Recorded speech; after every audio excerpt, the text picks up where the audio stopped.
اس داستان کا عنوان ہے غیرت کے نام پر قتل، صلح کے نام پر عورت۔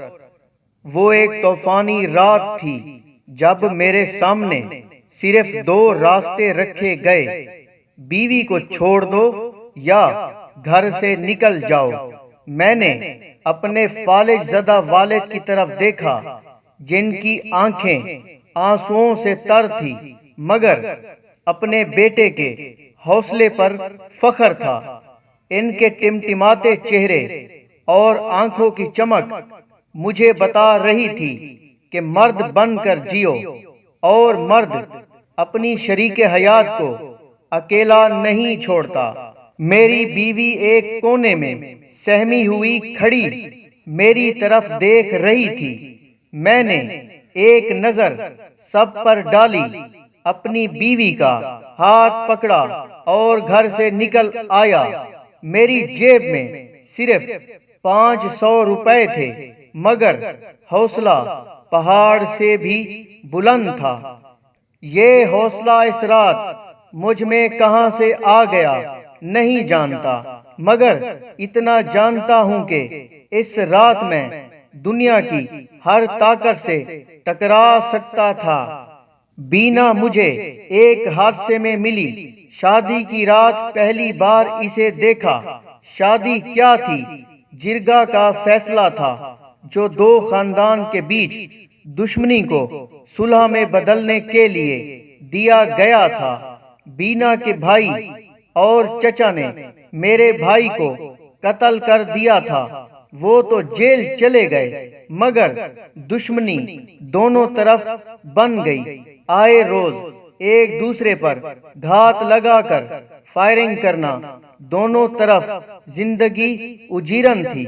جرگہ نے دونوں خاندان کے بیچ فیصلہ دیا کہ قاتل کے گھر کی لڑکی مقتول کے گھر کے کسی لڑکے سے بیاہ دی جائے، اور قرعہ میرے نام نکلا کیونکہ میں سب سے چھوٹا تھا، تھرڈ ایئر کا اسٹوڈنٹ تھا۔ میرے پاس انکار کرنے کی یا احتجاج کرنے کی کوئی گنجائش نہ تھی۔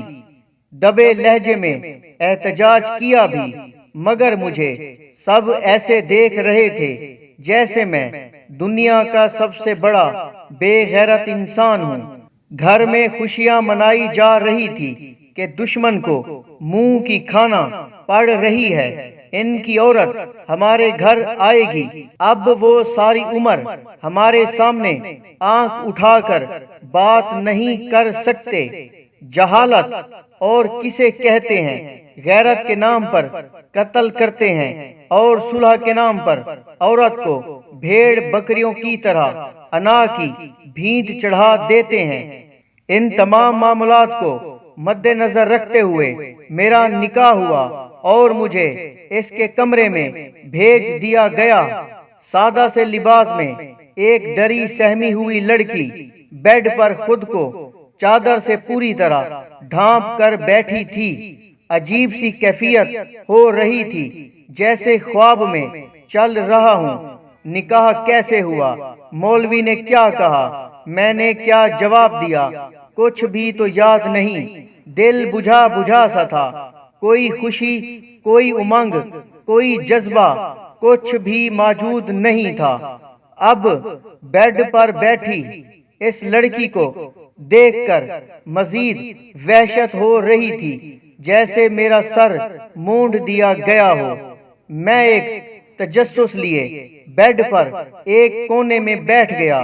میں نے گلا کھنکار کر پوچھا، کیا نام ہے تمہارا؟ اور اچانک اس نے چادر ہٹا کر میری طرف دیکھا۔ اس کے دونوں ہاتھ جڑے ہوئے تھے، چہرہ آنسوؤں سے پورا تر تھا۔ گھبرائے ہوئے لہجے میں کچھ بول رہی تھی، مجھے مت مارو، میں نے کچھ نہیں کیا۔ بامشکل 16-17 سال کی ایک چھوئی موئی سی لال سرخ انار کی طرح معصوم سی لڑکی میرے سامنے بیٹھی رو رہی تھی۔ پتہ نہیں کتنا روئی ہوگی، آواز بھی اس کا ساتھ نہیں دے رہی تھی۔ میرے دل پر ایک تیر سا لگا، دکھ درد کی ایک لہر پورے بدن میں پھیل گئی۔ اسی وقت اپنے رسم و رواج سے سخت نفرت پیدا ہو گئی۔ جو کبھی میں اپنے رسم و رواج پر فخر کیا کرتا تھا، میرے سامنے کوئی بھیڑ بکری نہیں بلکہ ایک جیتا جاگتا انسان تھا۔ اس کی بھی کئی خواہشات ہوں گی، زندگی سے اس نے بھی بہت کچھ مانگا ہوگا۔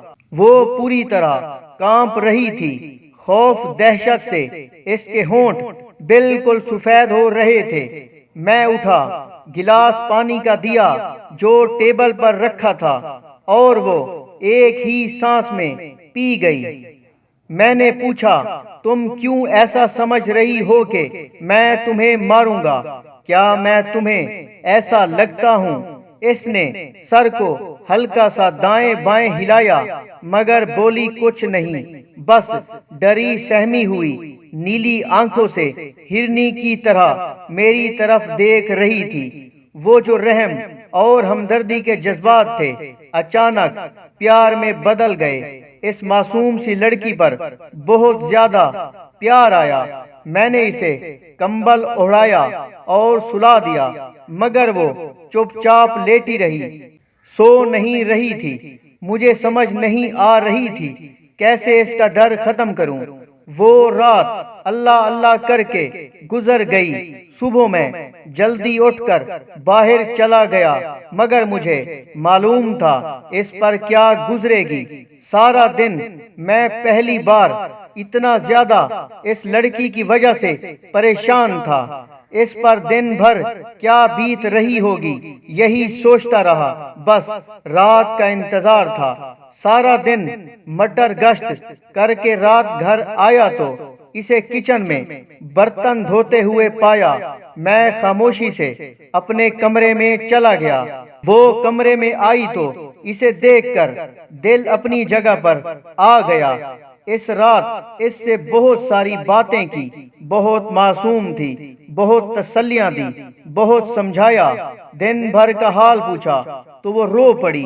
مجھ پر حیرت کا پہاڑ ٹوٹ پڑا جب اس نے کہا کہ مجھے کھانا الگ دیا گیا، ساتھ نہیں بٹھایا گیا۔ میں نے اس کے دوسرے دن ہی امی سے بات کی تو مجھے سب نے ایسے دیکھا جیسے میں مریخ سے آیا ہوں۔ امی نے کہا، جسے تم بیوی سمجھ رہے ہو یہ تمہاری بیوی نہیں ہے، یہ میرے بیٹے کے قاتل کی بہن ہے، اس سے ہمدردی کی ضرورت نہیں۔ کیا تمہارا خون سفید ہو گیا ہے؟ خبردار جو آئندہ اس کی حمایت کی۔ دن اسی طرح گزرتے گئے۔ جب مہینے بعد امی اور بھائیوں کی طرف سے تکرار ہونے لگی کہ اسے طلاق دے کر فارغ کر دو، دشمن کے دل میں آخری کیل بھی پیوست کر دو، مگر میں نے انکار کر دیا۔ اور پھر وہ رات بھی آ گئی جب سارا گھرانہ ایک طرف کھڑا مجھے طلاق یا گھر چھوڑنے کا کہہ رہا تھا۔ میں نے گھر چھوڑ دیا۔ اتنی ہمت مجھ میں کہاں سے آئی یہ صرف میرا اللہ جانتا ہے، مگر جیسے ہی میں نے دہلیز پار کی بارش تھم گئی، آسمان پر ستارے نظر آنے لگے اور میں قدرت کا اشارہ سمجھ گیا کہ میں ہوں نہ تمہارے ساتھ، ڈر کس بات کا۔ وہ چھوئی موئی سی لڑکی میرے ساتھ قدم سے قدم ملا کر اندھیری رات میں سنسان پگ ڈنڈیوں پر ایسے چل رہی تھی جیسے کچھ ہوا ہی نہیں۔ میرے دماغ میں کئی خیالات گھر کر رہے تھے، اور اسے دیکھو تو شہزادی جگنو پکڑ پکڑ کر دوپٹے میں قید کر رہی تھی۔ مجھے بے اختیار ہنسی آ گئی، ساری تکالیف، آنے والے اندیشے سب بھول گیا۔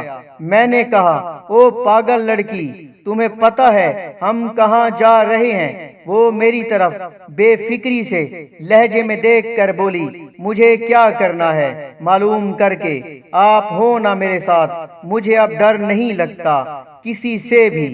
اور آج 20 سال گزر گئے اس بات کو، ہم خوشحال ہیں اپنے 3 بچوں کے ساتھ۔ ملیں گے انشاءاللہ ایک نئی داستان کے ساتھ۔